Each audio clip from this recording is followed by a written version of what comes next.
Et prenez vos Bibles. Alors, quelque chose d'important. Nous avons vu quoi samedi dernier? Qu'est-ce que nous avons vu samedi? Qui se rappelle de ce que nous avons vu samedi? Oui? Attends, vas-y d'abord, vas-y. Ah, c'est bon. Amen. Aussi? Ok. Qui d'autre? Oui. Attends, levez la main plutôt. Allez. Ok. Amen. Oui. L'intimité avec Dieu. Qui d'autre? Hein? L'alliance, ok. Ensuite? Oui. Principauté, ok. Derrière?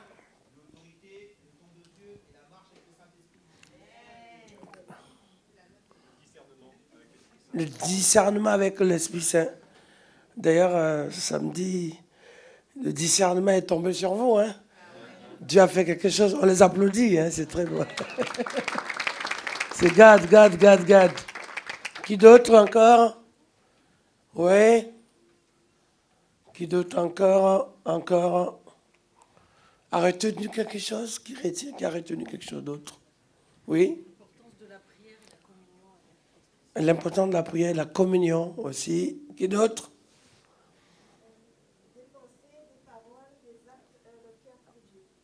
Bravo. Oui. C'est bon. Le Colombo. Vas-y. Vas-y. Ah. Yes. Oui.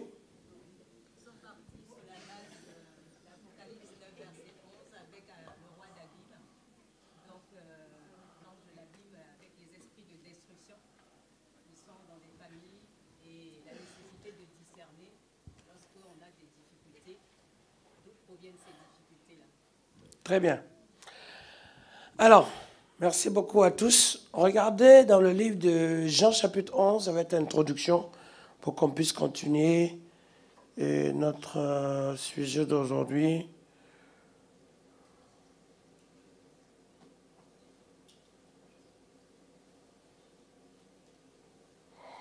Il nous dit,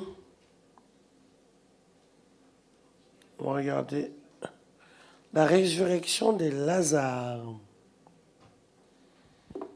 Attends. Excusez-moi.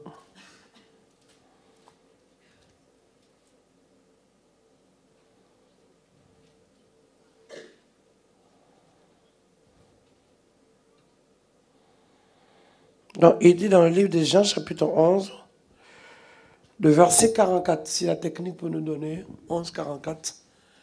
Alors, je vais vous expliquer pourquoi c'est important. Et je trouve que dans ces derniers temps, l'Église a abandonné ou le rôle des serviteurs de Dieu ou du peuple de Dieu, ou dans la maison de Dieu, on a négligé plusieurs choses, et dont trois qui sont essentielles. La première, c'est, on dit, est-ce qu'un chrétien qui va à l'église peut être possédé?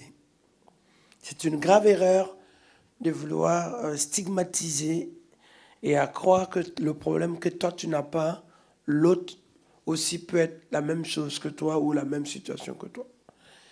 Secondo, les gens ne sont pas, ils ont la foi, mais ce n'est pas la foi active. C'est une foi morte. C'est-à-dire qu'ils ont la foi en Dieu. Or, avoir foi en Dieu ne veut rien dire. Non. J'ai foi en Dieu. La Bible dit que même le diable sait que Dieu existe. Voilà, c'est comme ça. Mais c'est la foi active que tu mets en pratique dans ta vie qui devient une arme, une puissance, une force, et du moins ça, la ferme assurance des choses qu'on espère et la foi active fait la démonstration. Et après, il y a les œuvres du Saint-Esprit. Voilà trois choses qui sont un peu abandonnées parce que on a l'impression que l'Église aujourd'hui est devenue plutôt un club, des groupes, plutôt des fidèles, plutôt que des enfants de Dieu.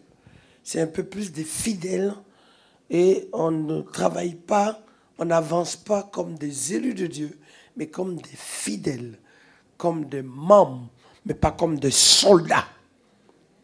Et l'erreur, c'est pour ça que nous allons voir à cette introduction, ici, et le mort sortit les pieds et les mains liés des bandes, et le visage enveloppé d'un linge. Et qu'est-ce que Jésus dit? On va le dire ensemble, cette phrase que Jésus a dit. Jésus dit 2 points. Qu'est-ce qu'il dit? Délier le... Alors, on va essayer de comprendre un peu dans cette profondeur comment Jésus peut appeler ou exprimer ou dire qu'il faut délier quelqu'un que lui a ressuscité pour le laisser partir.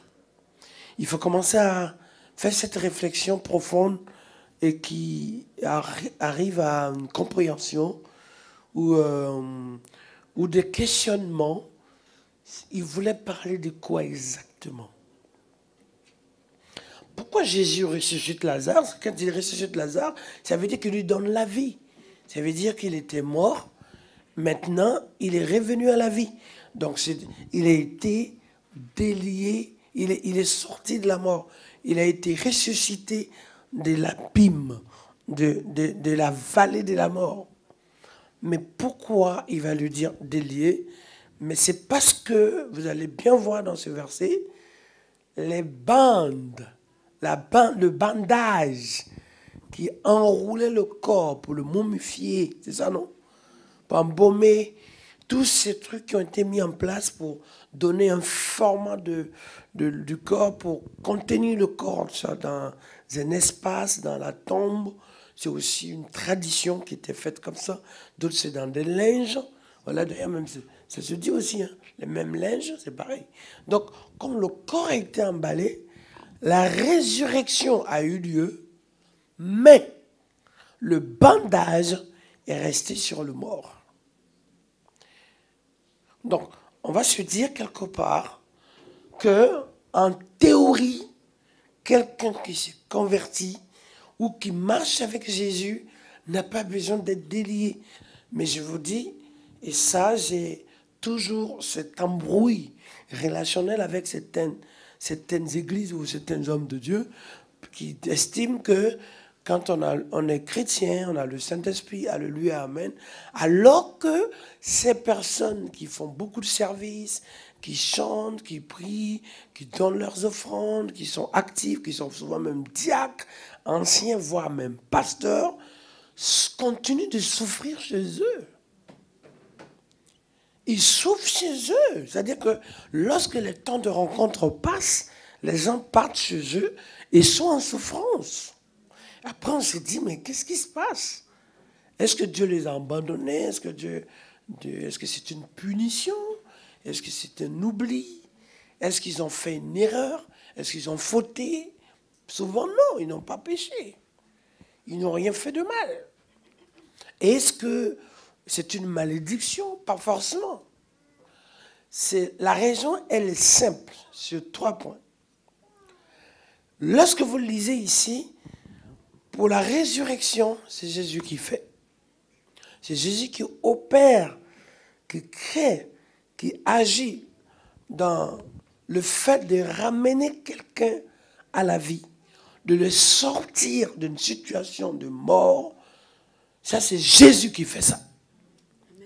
Par contre, tu peux être chrétien et enfant de Dieu et tu es sorti de la mort, mais tu ne respires pas bien. Pourquoi? Parce qu'il y a des bandeaux de la mort, le bandeau du mort. Ce n'est plus de la mort, mais du mort. Il y a le bandeau et le linge du mort qui t'identifiait, qui était fait dans la mesure conservatoire, qui était fait dans la mesure de l'enterrement, dans les traditions, des règles de la momification, qui encore traîne sur toi, que Jésus ne va pas enlever. C'est ça la difficulté. On dit, mais qu'est-ce qui est plus facile? Qu'est-ce qui est plus difficile? Ce qui est plus difficile, c'est la résurrection. Mais pourquoi tu es ressuscité, tu as la vie en Christ, et tu vis encore avec des morceaux de bandeau. Mais parce qu'une fois que tu as Christ, mais tu as encore les bandeaux des choses qui t'avaient tué ou qui t'avaient accablé, qui sont restées, qui étaient faites pour concrétiser, pour finaliser, pour boucler tout le processus qui était en place sur toi. C'est là que Jésus maintenant dit aux disciples, dis avec moi Amen. Amen. C'est là que le disciple doit jouer son rôle. Il dit maintenant, vous les disciples, déliez-le. Voilà d'où sort la base entre guillemets. Il y en a 3 éléments comme ça. Ensuite, quand Jésus va pour prier, au moment où il a mission, il sort de Capernaum, il sort de Gethsémane, et chaque fois c'est un environnement qu'il a l'habitude d'aller. Il voit Pierre et il dit, Pierre, Satan vous a réclamé. Et il dit ici encore, mais j'ai prié pour vous. Donc ici, délié, c'est coupé, mais l'autre, délié, c'est prier. J'ai prié pour vous. Parce qu'il vous a réclamé pour vous cribler comme du froment. Et le froment, c'est vous rendre en poussière, en poudre. C'est détruire votre vie. Mais j'ai prié pour vous. Est-ce qu'on peut dire avec moi Amen? J'ai prié pour vous. Et de la même façon, dans le livre de Luc, chapitre 22, il dit priez afin que vous ne tombiez pas dans la tentation. On peut voir aussi dans le livre de Luc 22, 40. Lorsqu'il avance en prière en disant, j'ai prié, et les disciples étaient en train de dormir, il dit, priez afin que vous ne tombiez pas. Mais pourquoi Jésus avec eux, il leur demande de prier? Pourquoi Jésus ne vient pas enlever la tentation directement? Parce que dans la dimension spirituelle, ce qui concerne ton esprit, ce qui concerne ton âme, Jésus s'en occupe.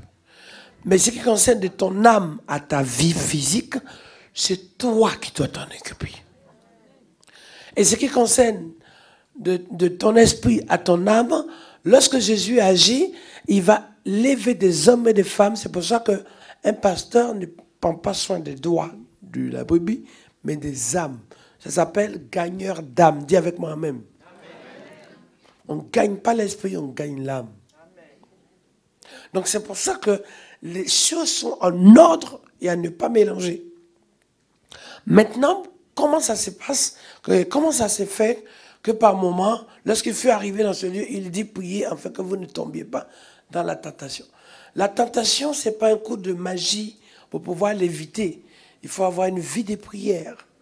C'est seulement dans la vie de prière que tu peux vaincre les tentations. Les tentations, elles ne sont pas dans ton âme.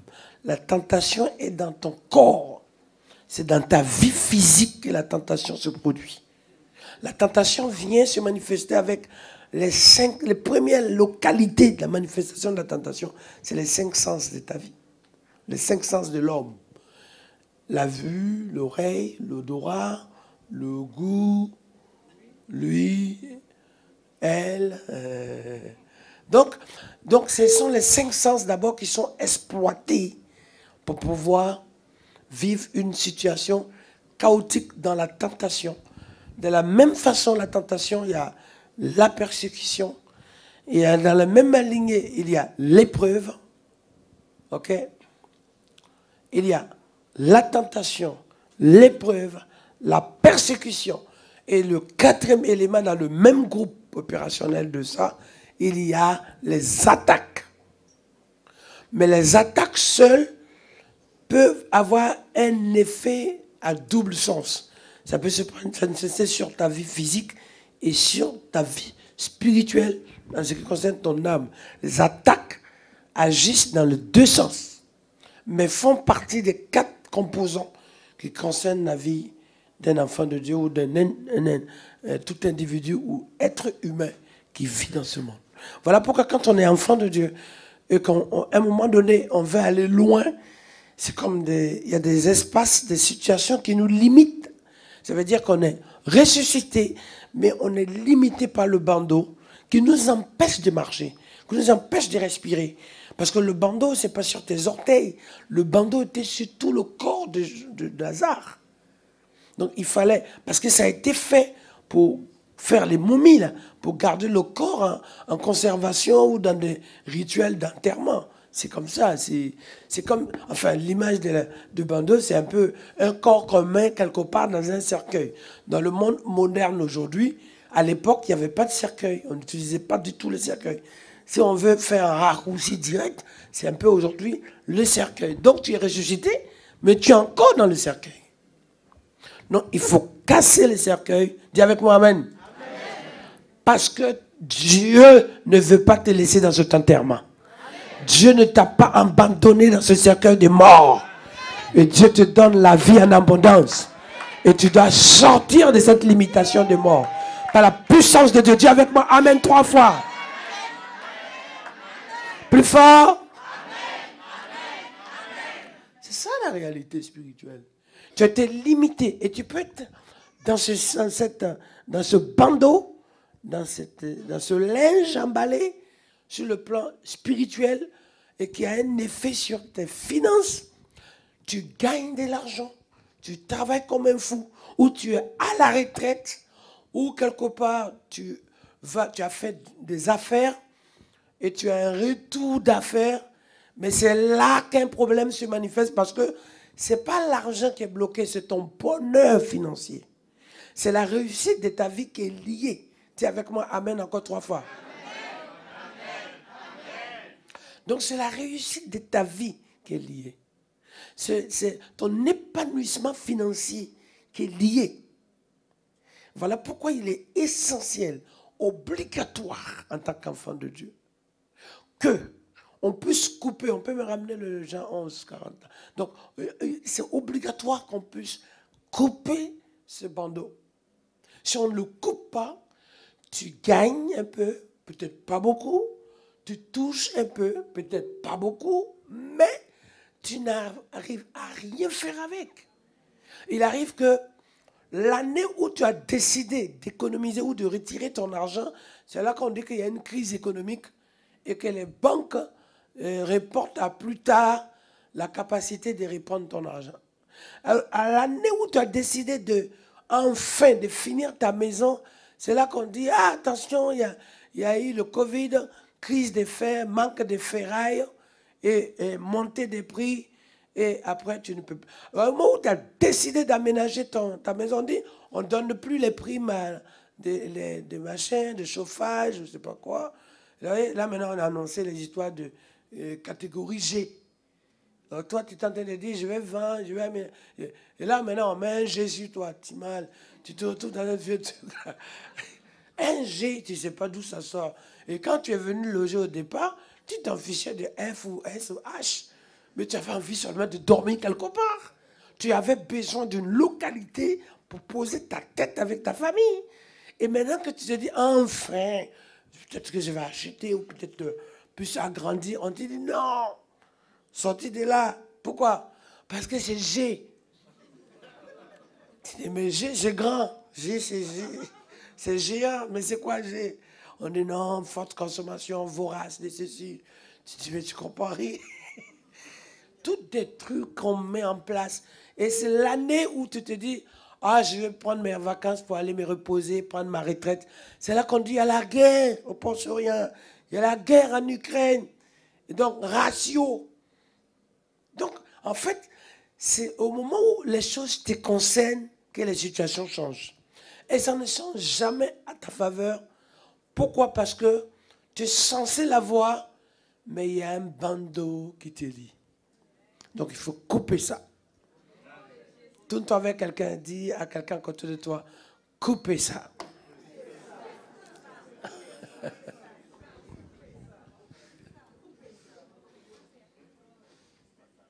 Il faut que je vous explique. Parce qu'en fait, c'est sert à rien que vous avez l'impression qu'il faut déclarer, il faut proclamer. Et quand tu arrives à la maison, mais tes proclamations et tes déclarations se chauffent. Quand tu finis de te chauffer, tu refroidis, les mêmes choses sont là. Non, mais ça devient... Non, faut pas... Tu chauffes. Moi, j'aimerais ce matin encourager une personne qui même si la personne est jeune, mais qui a mis ce qu'on appelle une foi active. Et ça, c'est formidable. Je parle de votre fille. Viens. Ça, c'est une foi active. Viens. J'étais là dans l'avion ce matin quand j'arrivais, j'ai dit, mais en fait, elle ne croit pas seulement que son papa va guérir. Elle a décidé de mettre sa foi en action. Pasteur Marcel, je veux un badaboum pour mon père parce qu'il a eu un AVC et il ne peut plus marcher et je suis convaincu et il est en danger. Sa vie est catastrophe, mais je sais que Dieu va faire quelque chose. C'est ça que j'aimerais. Qui se rappelle d'elle là? Elle était tellement déchaînée et elle est... Pasteur, elle m'a interpellé. Et c'est ça, en fait, quelque part. Il y avait des choses que Dieu fait. La maman, tout le monde avait la foi. Lui, le papa était dans une situation, Dieu fait grâce, pas de problème. Mais ce qui m'a touché, c'est, elle a mis, elle n'a pas... Mais en fait, c'est comme cet homme qui a dit, fils de David, Bartimée, fils de David, aie pitié de moi. Ou cet homme qui a dit, dans le livre de Matthieu 17, Seigneur, pitié de mon incrédulité. Fais quelque chose pour mon enfant. C'est ça, en fait. Ou cette femme qui avait la perte de sang. Vous allez commencer à voir tout de suite que la foi qu'on croit et qu'on loue, qu'on chante et qu'on danse avec, mais elle ne fait rien. Elle nous soutient. Oui, elle nous soutient. Mais elle ne produit pas. Elle ne fait pas d'effet. Donc quand elle a dit, j'ai dit, mais c'est vrai, je l'ai eu, on l'a mis en vidéo, parce qu'elle a même téléphoné tout se mettre en vidéo. Mais en fait, quelque part, au moment où j'ai prié en disant qu'il viendra témoigner, mais ce que je voyais, si je vais vous expliquer maintenant ce qui se passe dans le plan spirituel, comment quelqu'un peut être dans une situation catastrophique grave, au moment où tu pries, le Seigneur te montre quelque chose. Et en fait, c'est sa foi de dire à ce moment précis. Il y avait un esprit de mort qui planait. Elle a expliqué ça la dernière fois. Seigneur, non, je refuse. Je refuse. Mais c'est la mort était venue chercher son mari. La mort était venue chercher son papa.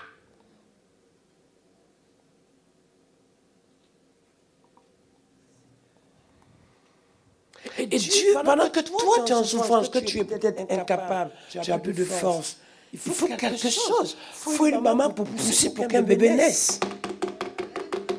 Donc ce matin, tu vas pousser et faire naître le réveil dans ta famille. Le miracle dans ta famille. La guérison dans ta famille. La faveur de Dieu dans ta famille. La victoire dans ta famille. La réussite dans ta famille, le mariage dans ta famille, la bénédiction dans ta famille. Pendant que tu pousses, tu pleures, mais lorsque le bébé va naître, ce sera que des témoignages. Mais c'est ça en fait que j'ai, qui est beau. Comment tu avais cette foi-là? Dis-nous. Oui. J'avais juste la conviction qu'il allait revenir. Parce que pour moi, c'est inconcevable de perdre mon... Je suis vraiment dépendante de mes parents. Donc il en était hors de question qu'ils meurent et puis qu'ils me laissent ici. Là, je ne peux pas. Je ne pouvais pas. Du coup, je savais qu'il allait revenir parce que Dieu, il ne va pas me laisser toute seule. C'est que j'ai besoin de mes parents et puis c'est tout. Bah écoute. Et en fait, c'est le papa qui est à mourir là, qui parle. Hein. Là, attention, c'est un conflit de famille. Enfin non, c'est une complicité des familles. Mais en tout cas, bien sûr, c'est son intérêt. En plus, vous êtes habillés comme des jumeaux aujourd'hui.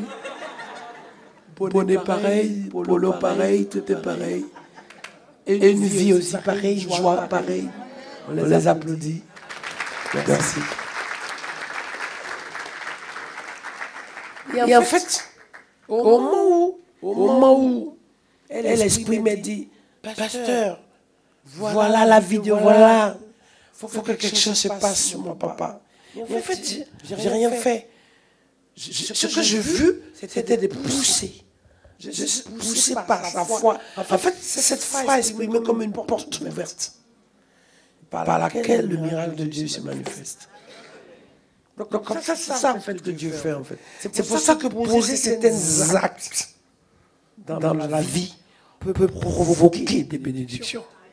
En l'occurrence, un acte de foi. On appelle ça action de faith. C'est foi en action. Dis-moi foi en action. Plus fort. Donc il faut que l'église ne doit pas être un lieu d'embellissement où on doit venir se retrouver, passer un moment ensemble, même passer un temps d'adoration où nos cœurs sont en joie, tout ça. C'est très bien. Ça fait partie de ce que Dieu nous demande. Mais tu peux être un bon adorateur. Mais si ta foi n'est pas active, quand tu finis d'adorer, le diable te dit, ok, finis ton petit truc là, il t'attend à la maison. Ton fils t'attend à la maison, ta maman t'attend à la maison, ton mari avec son verre d'alcool, des hommes, des dames oiseaux. Vous n'avez pas dit autre chose. T'attends à la maison, là, tu mal. Tu es dans un vieux truc là encore, là, tu t'attends. Donc tu ne comprends rien, tu es embrouillé. C'est pour ça qu'il faut maintenant que nous soyons la lumière dans nos maisons. Nous soyons le rayonnement du Saint-Esprit dans nos vies. Donc il dit, déliez-le. Il faut délier la personne. Il faut délier la personne. Que la personne soit déliée. Et ça me fait 42 ans cette année que je prêche l'évangile.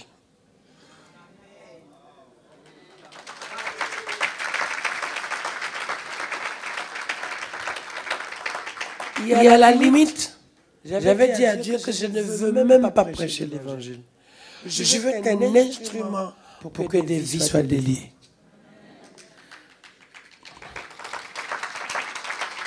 La différence, elle est quoi?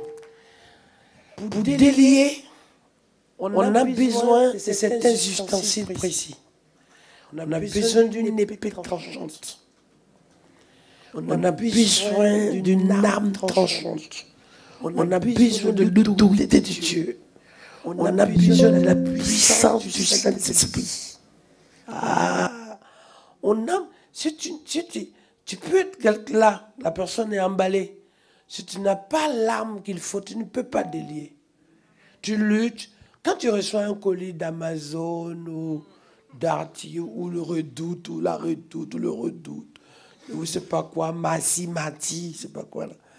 Mais par moment, quand c'est bien scotché, tu n'arrives pas à ouvrir à la main. Tu es obligé de prendre un ciseau. Mais en fait, le médecin, lui, il prend ses ciseaux pour opérer, pour couper, pour soigner la plaie. Mais toi, tu coupes pour accéder à ton colis.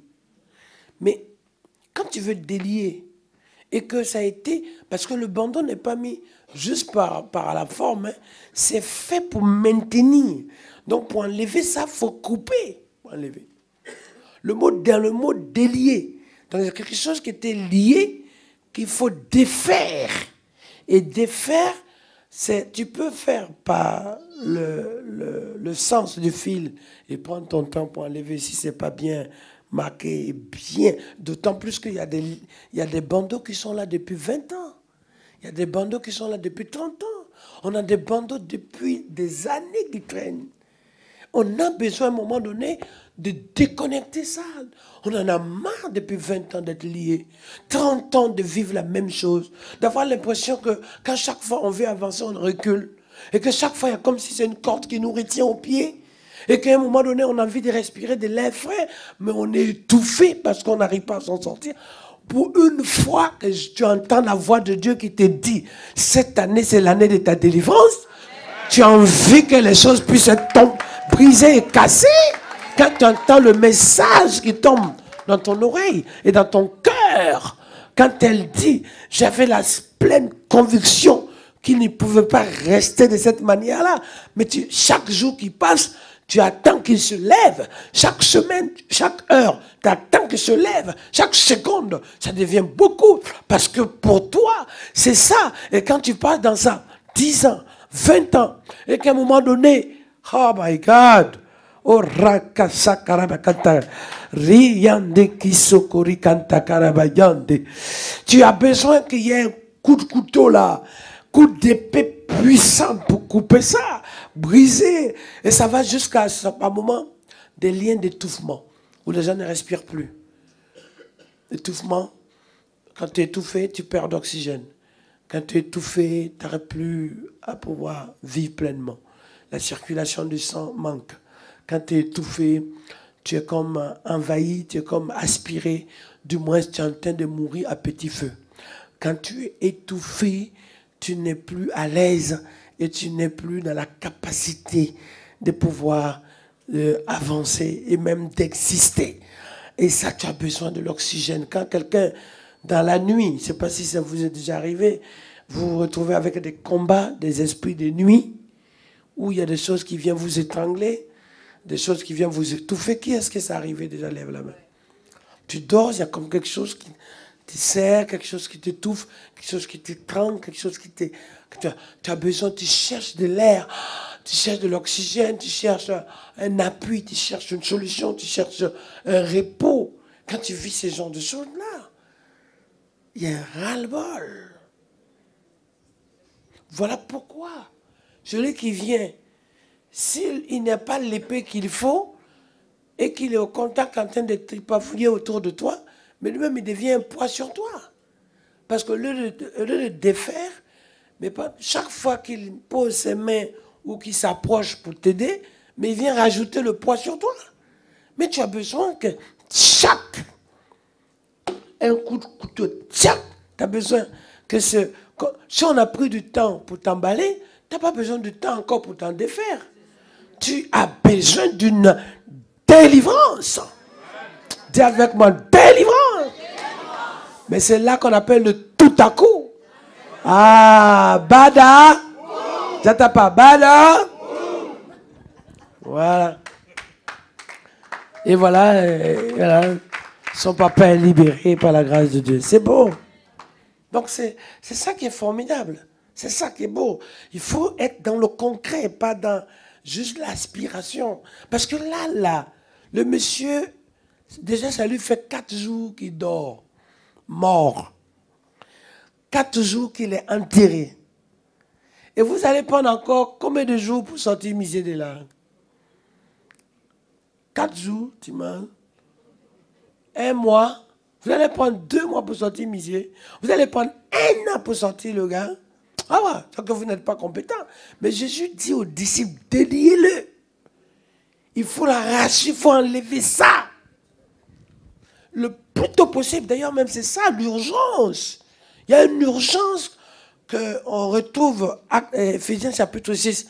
Tout l'équipement aiguisé et actif pour pouvoir sauver des âmes et venir en aide à des gens qui sont dans le besoin. Si tu le crois encore, tu dis Amen. Voilà pourquoi j'ai dit à Dieu. Et quand je vais partout, je constate que soit les gens sont liés des malédictions, et je vais vous expliquer les différents liens par moments qui sont encore plus graves. Les liens générationnels, les liens de malédiction, les liens d'envoûtement, les liens de destruction. Et le comme, c'est que tu peux aller te cacher où tu veux, tu n'arrives pas à t'en défaire. Parce que tant que... Et d'ailleurs, pour que vous compreniez, quand on est lié, on ne s'en défait pas tout seul. Quelqu'un disait, oui, moi, Dieu m'a libéré tout seul. Il n'était pas lié. Dis-lui, il était peut-être attaché aux pieds. Parce que quand tu as le bandeau et que tu as tout le bandeau et le visage enveloppé, tu ne vois même pas là où tu es. Le visage, tu ne peux pas voir ce que tu vis. C'est tout ton corps qui est enveloppé. Tu ne peux pas te délier toi-même. Pourquoi Jésus dit aux disciples de délier, alors qu'il a dit à Lazare, sors du tombeau, il n'avait qu'à dire, quand il lui dit, sors, Lazare a répondu pour sortir, pour répondre oui, ça veut dire qu'il a retrouvé la vie. 4 jours dans la tombe, c'est une exception. C'est un miracle puissant.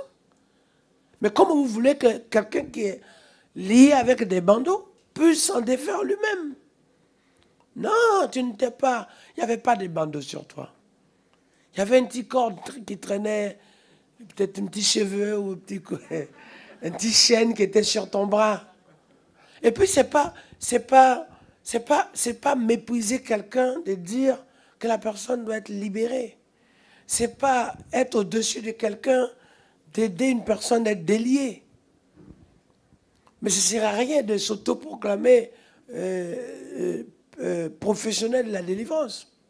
Ça ne sert à rien. C'est Jésus qui fait son œuvre au travers de nous dans la mission qu'il nous a donnée. C'est pour ça aussi qu'il faut comprendre, savoir comment ça se passe. Et dans le process même de ce que j'ai à cœur de faire, c'est que, à la rigueur précise, oh my God, tu dois pouvoir avoir le discernement. Lorsqu'une situation se passe dans ta maison, tu sais tout de suite de quelle situation il s'agit et quelle prière il faut mener. Si c'est 3 jours, si c'est 24 heures, si c'est juste une prière qu'il faut que tu ailles. Parce que le nombre de jours de jeûne correspond à une situation. Notez, 3 jours de jeûne, on le symbolise avec le jeûne d'Esther, mais en réalité, les 3 jours de jeûne, mais c'est les 3 jours qui caractérisent l'opération surnaturelle qui était la résurrection de Christ. Pourquoi ça traîne tout le temps, ça dit la même chose, tout ça c'est pareil, mais parce que ces 3 jours de jeûne ont caractérisé l'opération qui a été la reconstruction de base, la résurrection de Christ lui-même. Les 24 heures de jeûne étaient le rendez-vous que Dieu donnait à titre personnel pour un moment face à face avec lui, qui ne se manifeste pas dans le nombre de temps, mais dans l'instant du moment fort que tu rencontres, où tu passes avec Dieu. Je continue. Les 10 jours de jeûne correspondent à un temps de bouleversement, de métamorphose spirituelle par l'impactation du Saint-Esprit, comme il a fait à la Pentecôte dans la chambre haute avec les disciples. Ils sont restés 10 jours. Ensuite, 21 jours de jeûne était le jeûne de l'intercession qui amène quelqu'un pour passer à l'étape de toucher, de prier, de se lever pour toucher l'incrédulité qui était un facteur, un élément naturel de l'homme qui amène à observer, douter, craindre, s'interroger, paniquer, bloquer. Le 21 jours est le premier palier pour atteindre l'incrédulité. Si tu veux vivre le surnaturel, c'est-à-dire que c'est une étape de la dimension spirituelle, pas des miracles ou des choses que Dieu va faire avec toi, mais de ce que tu seras à mesure de vivre dans le surnaturel avec Dieu, de ce que Dieu va opérer dans le surnaturel, dans ta vie et dans ta famille. Les 40 jours sont les moments forts qui symbolisent les 40 jours de Moïse, les 40 jours que Jésus lui-même va prendre à part pour entrer dans son appel, les 40 jours qu'on va voir, nuit et jour, qu'il y a eu dans le déluge de Noé, les 40 jours d'Élie dans sa marche, sa foi avec Dieu, les 40 jours symbolisent le moment fort et puissant dans la démonstration de l'alliance. Si pourquoi Jésus, le Fils de Dieu, a eu besoin de faire 40 jours, alors qu'il est le Fils de Dieu. Jésus ne l'a pas fait pour lui, il l'a fait pour nous montrer le chemin, la voie à suivre. 40 jours de rendez-vous que Moïse a eu avec le Seigneur au mont Sinaï. 40 jours. My God. Oh, papa. C'est pas symbolique, mais c'est important. Et dans les 7 jours, c'est les 7 jours aussi ont été 2 éléments de victoire. Jéricho et aussi la création. Voilà pourquoi les premières manifestations de Matthieu chapitre 12, si la technique peut nous donner ce verset, verset 43, il dit, lorsqu'un esprit sort, il va dans les lieux arides et il trouve que cet endroit ne lui plaît pas et que là où il était bien balayé, nettoyé, orné, propre et que tout va bien, il va faire quoi? Il va retourner là où il était, mais il vient avec 7 démons. Et en fait, les 7 démons, lorsque l'esprit impur est sorti d'un homme, il va par des lieux arides, cherchant du repos, il n'en trouve pas. Verset 44, la suite, qu'est-ce qu'il dit? Regardez très bien. Alors il dit, je retourne dans ma maison d'où je suis sorti. Quand il arrive, il en trouve vide, balayé et orné. Verset 45. Il s'en va, il prend avec lui 7 autres esprits plus méchants. Donc, il y a des esprits méchants, il y a des esprits plus méchants. Et il y a des esprits super méchants. Oui. Donc, quand on dit plus méchant, le mot méchant, déjà, c'est suffisant. Mais quand on dit il y a encore méchant et puis il y a un plus dans le méchant, eh ben, c'est grave hein, quand même. Hein. Ça craint. Hein. Alors, un esprit qui fait du mal, mais là, celui qui vient, il fait encore plus mal. Donc, c'est pour ça que souvent dans la vie de certaines personnes, d'autres en souffrent plus, ou dans les mêmes choses, ou dans les mêmes situations, ou des mêmes combats, en vivent plus graves. Alors, le corps réagit différemment. À la science, on va dire, le Covid était différent pour celui qui n'avait pas le diabète, celui qui avait le 0 plus, était machin, nanana. Oui, tout ça, c'est aussi juste. Sauf que quand c'est le plan spirituel, mais tu ne sais même pas quel ennemi tu combats. Tu ne sais pas, parce que si au moins tu peux te battre avec quelqu'un, tu peux au moins voir qu'est-ce qui arrive, peut-être tu comprends. On te dit que par exemple, il y a une épidémie et que chacun reste, vous avez vu, restez chez vous, pas plus d'1 kilomètre aux alentours. Et aussi, il faut avoir un QR code pour épreuve de vaccin ou peut-être même de tests avant de sortir. Au moins, soit tu fais, soit tu donnes de... c'est facile, hein, tu ne sors même plus. Tu commandes Amazon, tu commandes tout, tu fais livrer. Tu pars du drive, tu vas chercher. Ou tu demandes à quelqu'un d'amener tes courses. Donc au moins tu peux faire. Mais quand tu combats contre un esprit, et tu ne sais pas c'est quoi, tu combats contre qui? Tu vas contre qui? Tu t'adresses à qui?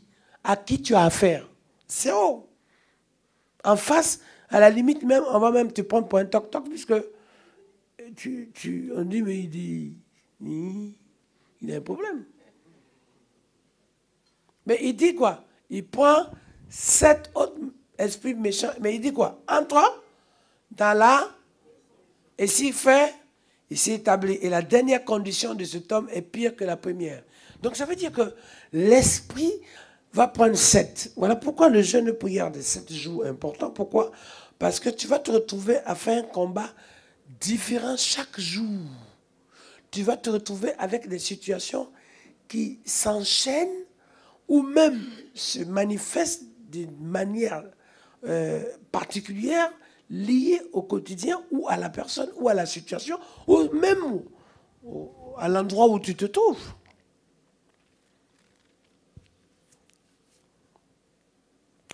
C'est simple. Tu as des bœufs, tu aurais pu dire, voilà, j'ai des veaux, j'ai des buffles, ou je sais pas quoi, j'ai des petits machins, voilà. Donc ça au moins tu peux dire, tu as les animaux qu'il faut. Donc si on pouvait dire comme ça, c'était plus facile. Tu as des pommiers, tu ramasses des pommes, voilà, tu as des raisins, tu ramasses des... Voilà, tu as des vignes, tu prends des raisins. Mais là, ce n'est pas ça. Ce n'est pas parce que ta maman a vécu la même chose que tu vas vivre forcément la même chose, sauf dans le domaine de la douleur, puisqu'il peut choisir d'être méchant pour la génération de tes parents et être plus méchant pour la génération des enfants. Et être encore super méchant, puisque, attention, regardez ce qu'il dit. Il dit les esprits méchants. Mais lorsque tu regardes dans le livre d'Éphésiens chapitre 6, on parle de quoi? Regardons le verset 12. On parle des esprits méchants, mais cette fois dans les lieux célestes. Donc il y a une localité. Il y a des localités. Il y a les esprits qui sont dans les lieux arides. Il y a les esprits... Mais c'est vrai que je n'ai jamais enseigné ça. Pardonnez-moi. Il y a les esprits qui sont dans les lieux arides. Il y a les esprits qui sont dans les lieux célestes. Et il y a des esprits qui sont dans ce qu'on appelle les forteresses. Et il y a des esprits qui habitent dans les personnes en permanence, qui poussent les gens. Par exemple, c'est un exemple simple. Quelqu'un qui est un esprit guerrier, par exemple. Un esprit guerrier, c'est la manifestation de l'esprit qui utilise la colère pour agir sur tout. Et cet esprit guerrier, dans le mot guerrier, il y a la guerre. C'est-à-dire que le matin, tu te lèves, tu as un mari ou un enfant ou une femme ou une maman ou parent.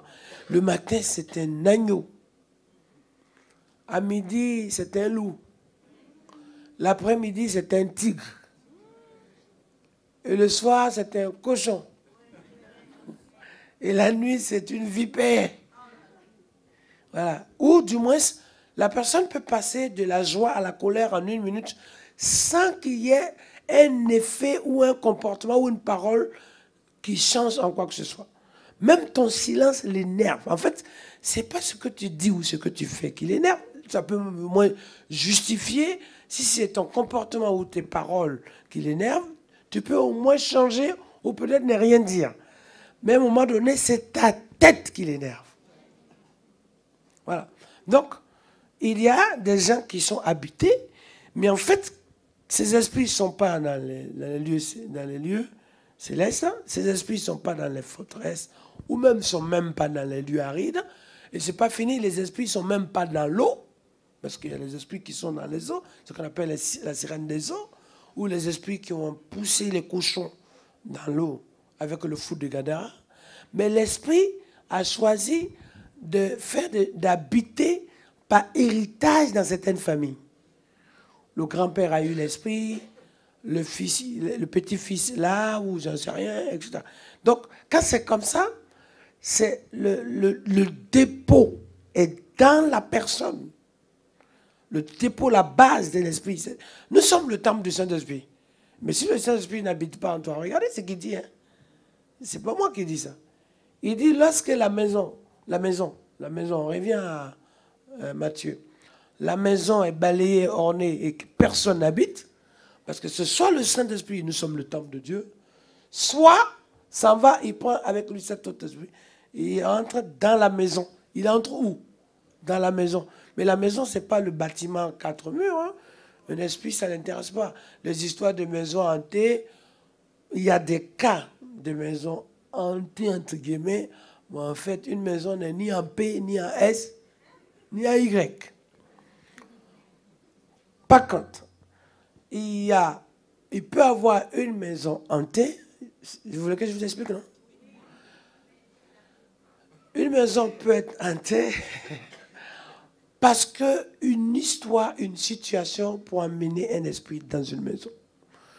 Et la brique, là, ou en bois, ou du parpaing, ou placo, n'amène pas un démon. Mais un fait, meurtre, viol, sacrifice, la plupart, qui a eu lieu dans un endroit, peut transformer l'endroit en forteresse ou en un lieu d'idole, de pratique, d'occultisme, de sacrifice, qui fait que l'esprit habite le lieu. Voilà. Sinon, Là, un esprit n'a pas besoin de ça. Mais tout acte qui est posé là, dans ce cadre-là, peut amener la présence d'un esprit mauvais. Et l'esprit fait référence à cet endroit. D'ailleurs, vous allez voir dans certaines régions, je me rappelle dans certaines voies en Martinique, et ailleurs aussi, souvent, on dit qu'il y a des accidents dans les courbes ou dans les virages. Mais bizarrement, il y a des accidents dans les lignes droites. Et tu ne comprends rien comme un accident. Et ce n'est pas qu'un seul. L'endroit, après, fait une sorte d'office de présence où les gens qui arrivent là tombent dans une sorte de panique alors qu'on leur a rien dit. Ils n'ont rien pensé. D'une minute à une autre, l'endroit a eu beaucoup, soit des sacrifices ou des situations qui ont fait que des esprits des morts se manifestent à cet endroit. Beaucoup plus fort qu'un cimetière. Un cimetière est un endroit où on enterre les morts. Ce n'est pas un endroit forcément où il y a des démons ou des esprits de mort. Il faut faire la différence entre esprit de mort et là où il y a un endroit où les gens sont enterrés et on n'enterre pas leur esprit, c'est leur corps qui est la poussière. Mais dans un endroit, n'oubliez pas, là où le sang a été versé en souffrance, surtout en sacrifice ou dans des alliances, là, il peut y avoir des réclamations. Voilà pourquoi Jésus dit, Satan vous a réclamé. Mais pourquoi il vous réclame? Réfléchissez. Quand le mot réclamer part d'une base de quelque chose qui est perdu d'abord. Donc, il y perd quelque chose. Il y a un moment donné, ce qu'il a perdu, il vient réclamer. Ça veut dire que je donnais la peine à instituer ou à accepter ou carrément à penser que tu lui appartenais. Naturellement, tu étais sous le joug et la domination du monde de ténèbres et le Seigneur est venu t'arracher. Le Seigneur est venu te délivrer. Puisque tu étais dans la mort, dans le livre de Jean chapitre 11, tu étais mort, tu étais dans les œuvres de la mort. Le Seigneur est venu te ressusciter et tu as été délié. Donc, mais l'œuvre du diable, c'est qu'il n'accepte pas ça. Donc, qu'est-ce qu'il fait? Dans certaines familles, il y a des gens qui en souffrent au point que quand ils ne sont pas visés directement, c'est leurs enfants qui en partent, leur santé qui en prennent un coup, quelque chose qui les concerne indirectement, c'est-à-dire direct ou indirectement. Mais ils sont le sujet central de la manifestation démoniaque. Dis avec moi au nom de Jésus. Ça vous aide ou pas? Donc lorsque vous voulez prier, vous vous retrouvez confronté à des esprits de folie parce que cette attaque de folie a visé votre mère, votre père, et lorsque ces choses ne sont pas possibles d'être exécutées, il y a une réclamation de quelqu'un, et je vais vous aider encore, les 12 plaies de l'Égypte se sont manifestées. En raccourci, on dit Dieu a envoyé les plaies. Mais en fait, non. L'égarement et l'esclavage et la destruction et les enfants qu'on tuait, les enfants juifs qu'on tuait à leur naissance a amené les Égyptiens à être complètement tournés contre Dieu et qui a ouvert des portes à l'ange de la mort. C'est en créant la mort que l'ange de la mort a. C'est pour ça que tout ce que vous vivez, ne faites pas du mal aux gens. Quand vous faites du mal aux gens, vous ouvrez la porte au mal qui demain va se trouver contre vous. Je continue. Donc, dans les 12 plaies, on va voir qu'il va y avoir une catégorie de phénomènes qui va agir. Mais ce qui se passe là dans les 12 va épargner les enfants de Dieu.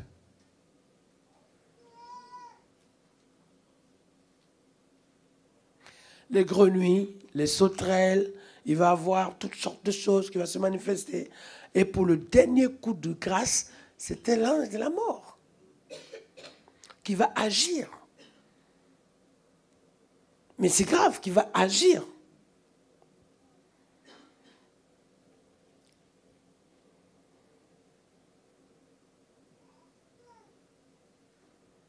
Mais pourquoi aussi 12? Pourquoi 12? Mais cela s'est manifesté pour se quadriller, se caler sur plus tard les 12 tribus d'Israël. Parce que chaque plaie va viser une génération, une tribu. Et aujourd'hui, le monde a été calqué sur 12 mois, 12 ceci, 12 heures, 12 ça, 12 ci. Mais c'est pour ça que Jésus va choisir les 12 disciples. Pour que désormais, les disciples soient remplis du Saint-Esprit. Leurs disciples soient équipés de Dieu pour pouvoir renverser les forteresses. Si tu le crois, tu dis Amen 3 fois. Ah, merci Seigneur pour ce qu'il fait. Donc il faut savoir, dans ta famille, tu es né dans quelle famille, et ta famille, quel est le géant qui domine ta famille? Parce qu'aujourd'hui, c'est ça aujourd'hui. Il faut dire à vos familles, vos bien-aimés, vos parents, vos amis, vos collègues, vos frères et sœurs. Pourquoi l'ennemi veut s'encharner? Pourquoi il veut donner la folie, la dépression sur ton enfant? Mais si son plan actif de dépression, de folie vise ton enfant, ce que tu dois comprendre que derrière, il y a un appel dans ta famille. Il y a une vocation dans ta famille. Tu dois comprendre qu'il y a une onction puissante que Dieu prépare dans cette famille-là.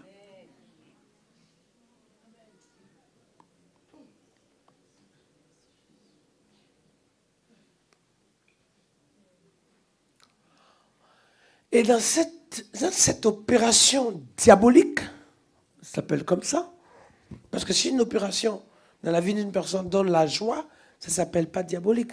Quelque chose qui fait le bonheur, ce n'est pas diabolique.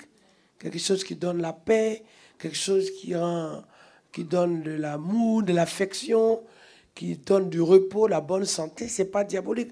Ça devient diabolique lorsqu'il y a une œuvre de destruction, de nuisance derrière. Donc c'est aussi facile à détecter, à discerner, sans forcément avoir un bagage spirituel de gros calibre ou d'une foi géante.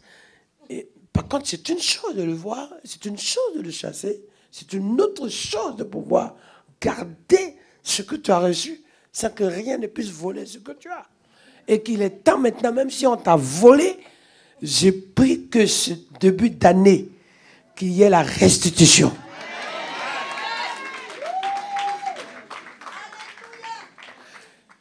Il faut qu'il y ait la restitution. Restitution de tes finances, de ta santé. Restitution de la délivrance pour ta famille. Restitution du miracle dans ta maison. Restitution de la libération. Restitution pour ta victoire. Restitution pour ta destinée. Restitution pour ta promesse. Restitution pour ton appel. Restitution pour ta destinée. Acclame-le.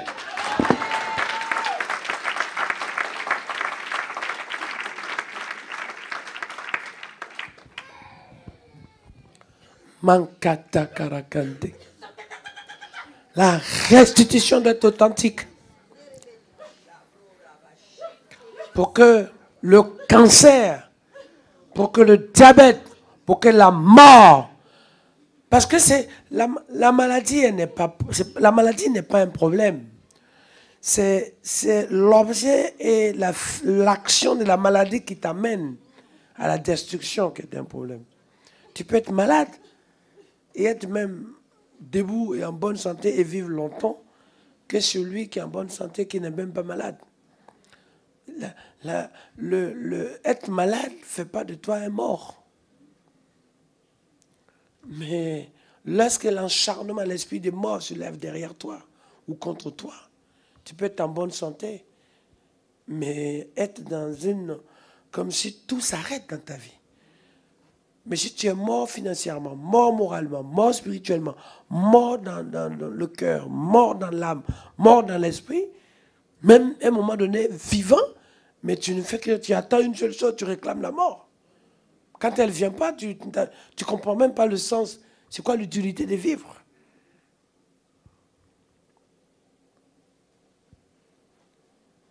C'est ça aujourd'hui. Pour que vous saisissez ce que Dieu veut faire dans votre vie. Ce que Dieu veut faire davantage. Ce que Dieu veut opérer dans nos familles. Ce que le Seigneur veut déverser.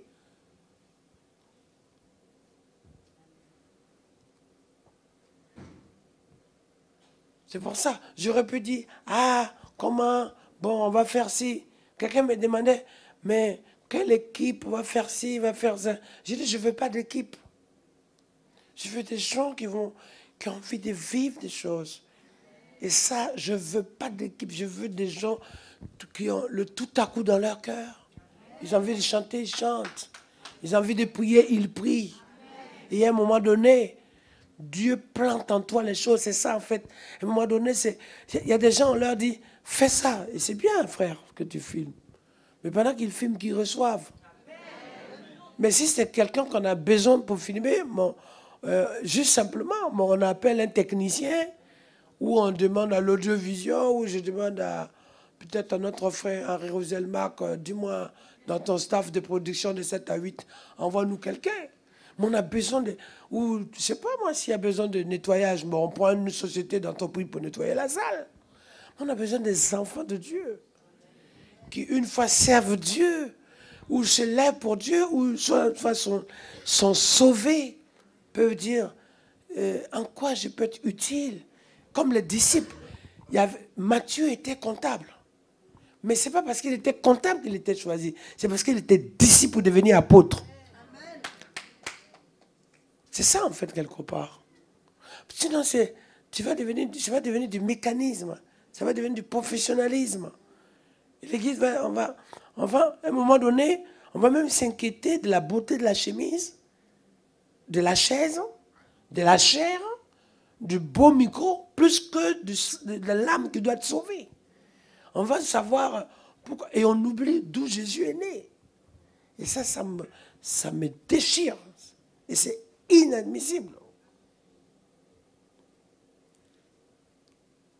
Or, il y a un ravage.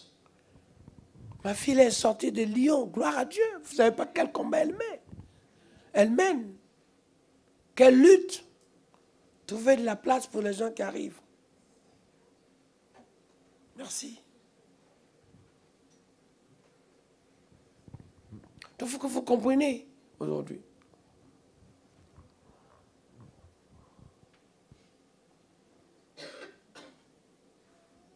C'est tellement précieux de comprendre que Dieu est en train de faire un travail de fond pour nous. Dieu est en train de s'occuper de nous. Dieu est en train de nous restaurer. Dieu est en train de... Mais c'est ça, en fait. Le christianisme prend une forme réelle dans nos vies lorsque nous... ce n'est pas... Comment on peut appeler ça? C'est pas un encombrement. Ou peut-être... c'est pas seulement une aide qu'on a besoin.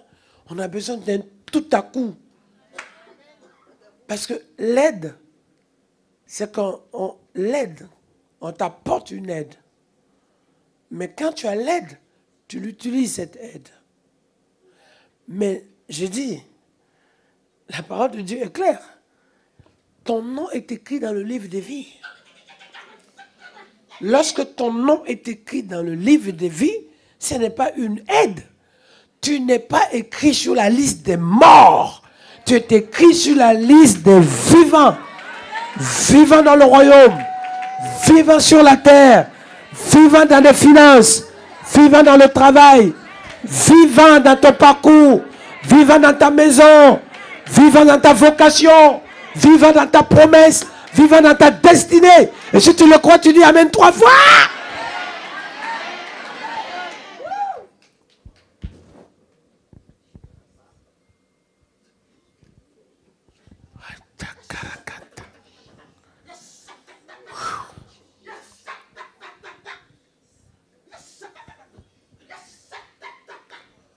Mais c'est ce que Dieu veut accomplir avec ses enfants.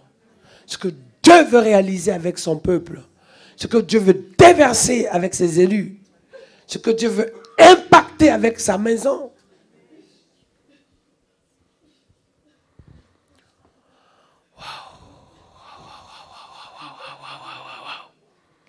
Et pendant que je te parle dans ton cœur, tu es en train de graver.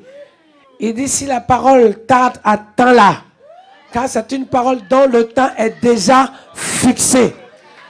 Et elle va accomplir à son terme.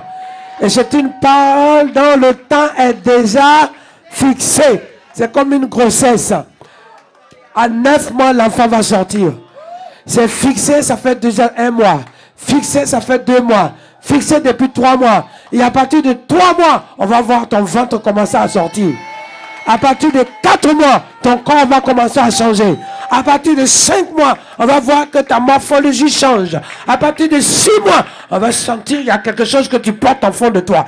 À 7 mois, tu sens dans ton ventre de coups qui se manifeste que ton bébé est dedans. Ça veut dire, à ces 7 mois, le temps est fixé que le 9 mois, tu puisses accoucher. Mais à ces 7 mois, tu le sens. À 8 mois, tu marches et tu as même du mal à marcher. Pas parce que tu es malade, mais parce que ce que tu portes prend vie, prend forme. Et le temps de Dieu est arrivé pour que le Seigneur te dise maintenant, toi qui étais seul, maintenant tu portes la flamme du réveil, l'onction et la puissance du Saint-Esprit. Tu portes le manteau de Dieu. Tu portes la puissance du Saint-Esprit. Tu portes les armes de Dieu. Tu portes la vie en abondance. Tu portes la visitation du Saint-Esprit. Tu portes le salut de Dieu. Tu portes la guérison de Dieu. Tu portes le miracle de Dieu. Tu portes la multiplication de Dieu. Tu portes l'abondance de Dieu. Tu portes l'opération du Saint-Esprit. Tu portes le salut de ta famille. Tu portes l'appel de Dieu sur toi. Tu portes la destinée de Dieu.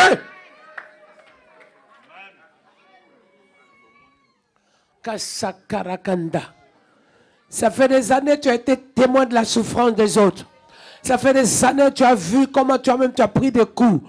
Mais tu portes quelque chose où tu sais qu'un jour arrive que ton tour de voir toutes ces choses qui étaient contre toi être renversées. Comme les prophètes des Baals qui ont été vaincus sur tes pieds. Le Seigneur te dit, regarde, les ennemis que tu vois, tu ne les verras plus. Les attaques que tu vois, tu ne les verras plus. Les épreuves que tu vois, tu ne les verras plus. La maladie que tu vois, tu ne verras plus. La condamnation que tu vois, tu ne verras plus. Le danger que tu vois, tu ne verras plus. Regarde, regarde. Rianda Kasakara Kanta Karaka Rianda Kamaba Piyondo Rokos Rico Tuko Rikantokoro Riki Sikiri Kanta Karako Sokorianda.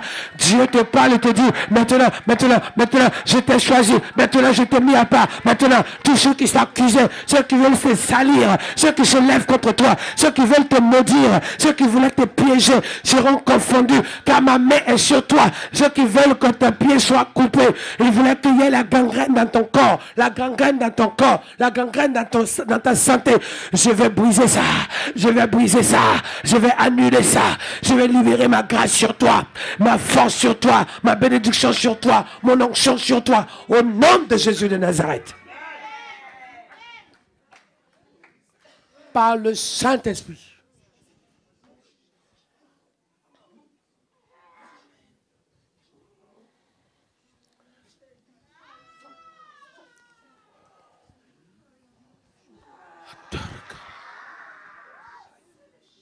Car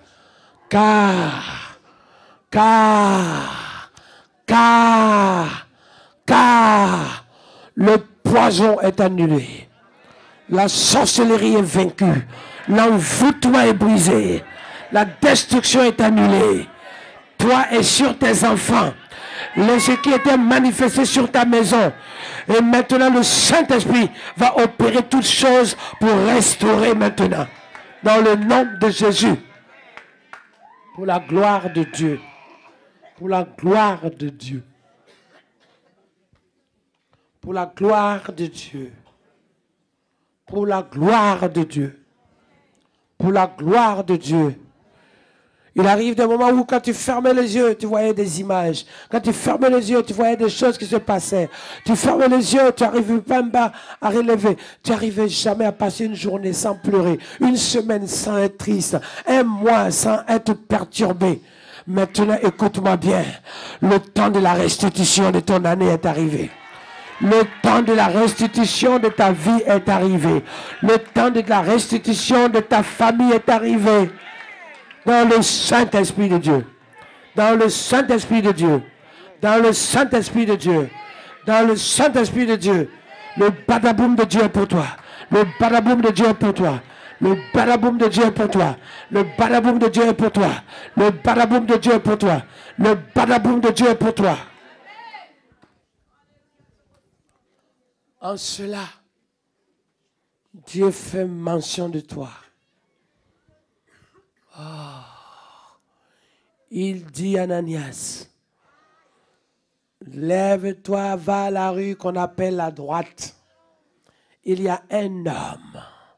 Ça veut dire, mes chers amis, quand Dieu manifeste ainsi, même tes ennemis savent ta valeur.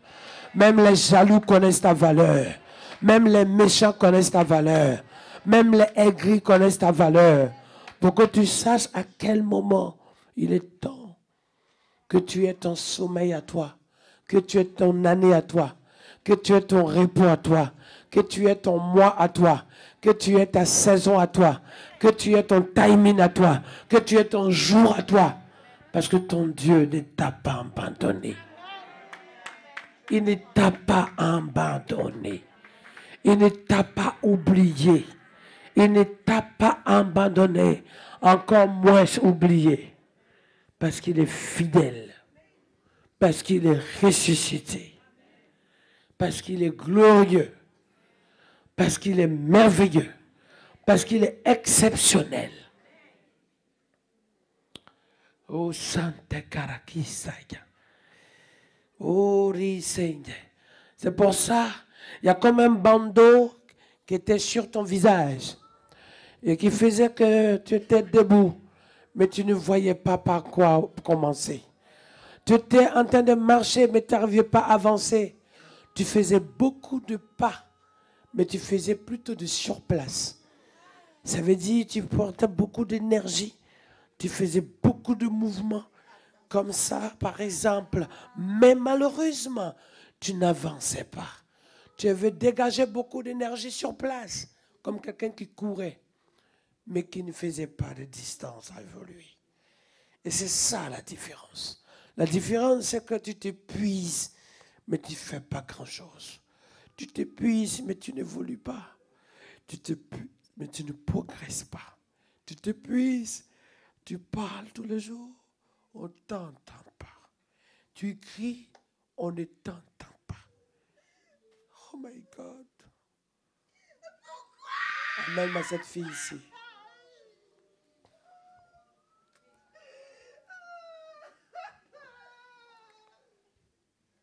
Attention. Say!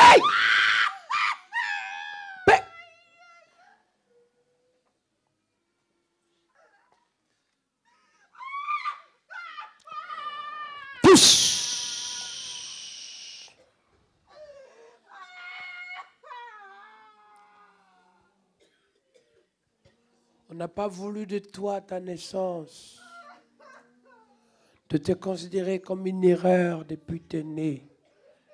Depuis que tu es né. Alors en cela, s'ajoute le rejet permanent que tu vis. Mais sache que Dieu veut nettoyer toutes ces choses dans les entrailles de ta vie. Parce que c'est la jalousie de l'homme de toujours mépriser qui tu es, d'indexer qui tu es, de s'attaquer.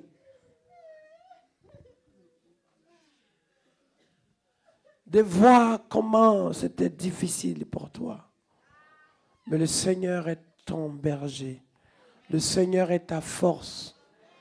Le Seigneur est ton repos. Le Seigneur est ton courage. Le Seigneur est ta restauration. Le Seigneur est ton miracle. Et ce matin, c'est comme un voile qui était sur toi. Et ce voile va être brisé. Ce voile va être détruit. Ce voile va être anéanti. Ce voile va sauter dans la puissance du Saint-Esprit. Ce voile, Dieu va enlever ce voile dans la puissance du Saint-Esprit. Ce voile, Dieu va libérer ta vie de ce voile dans le nom de Jésus. Alléluia. Jésus est vivant. Ce voile, c'est Dieu qui opère et déploie pour que ce matin, ta vie soit sauvée.